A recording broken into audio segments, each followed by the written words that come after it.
Hi, everybody. I am so sorry I can't be there this week. We are just going to do the best we can, and I will be sharing the adopted Godly Play story in a very different way this week. And so let's go ahead and start and do the best we can.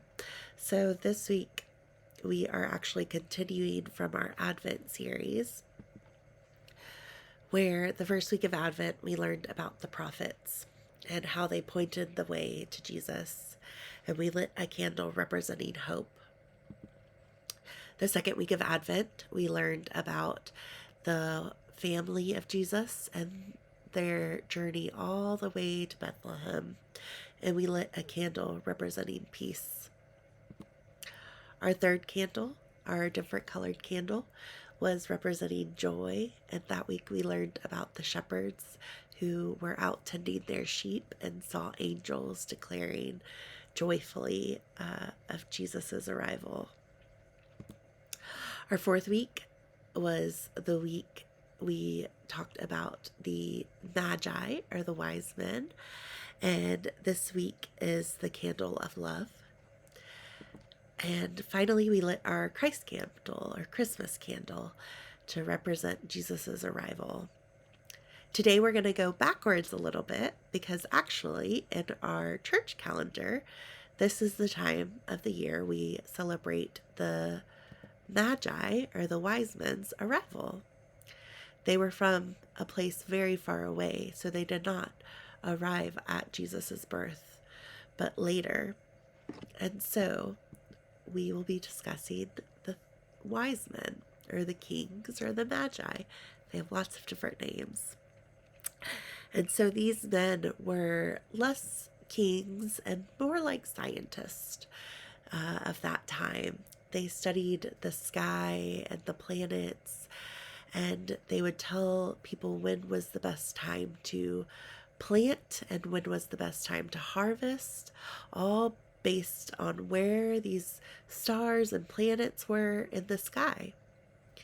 So one day when they saw a very bright star that was in a place that it didn't belong and seemed to be moving, they took note of this star and they started to follow it. They remembered the prophecies, and so they followed the star all the way to a place that held a king. And so they went to the king to explain about the prophecies and the coming Messiah and the star in the sky. But King Herod was unhappy with this. He did not want another king in his land. And so he told these men to come back as soon as they found this baby, and so that King Herod would know exactly where he lived. The wise men continued on and continued and brought gifts to the baby Jesus and his family. These were a little bit of different gifts, not the type of gifts we would bring to babies now. These gifts were gold, frankincense, and myrrh. Gold, especially, we would probably not give to babies, but they brought it because they knew this baby was a king. Frankincense is a type of incense. If you remember way back, we talked about in the Old Testament, the temple and the tabernacle, there were places to light incense on fire, and the smoke would, they believed, help bring their prayers up to God. And people still to this day use incense to focus on their prayers or to make prayer special. And so frankincense was a special kind of incense that had a special smell that was fit for worship. The third gift that they brought was a very interesting gift for a baby. It was myrrh, which today can be another kind of incense. But then, in that time, myrrh was used for burials, for deaths, for not for celebrations, not for births, but for the end of a person's life. And so this was a very strange gift to give a baby.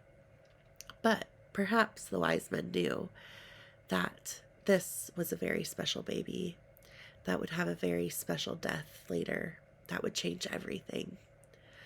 And so these gifts were given to Jesus and his family.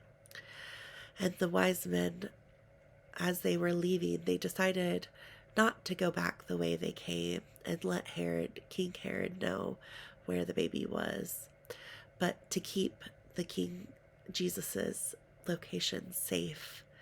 They did go and share with everyone they knew of this Messiah, this coming Lord that came and was celebrated. And this moment in time, this epiphany that we stop and recognize the Magi and their gifts, is a time for us to remember that Christmas doesn't end at Christmas. We don't just give gifts at Christmas. We are all given our own gifts to share with one another. And so this is the moving into this new season. May it be a time and an opportunity to share different kinds of gifts. So now we are going to move on to the art response, or creative response. And you can make anything you want. Hopefully they will be distributing things there. And I am going to end this video, but I hope you all enjoy the art response and sharing with one another what stood out in the story, what was important in the story, why you think we celebrate this story. All right, bye.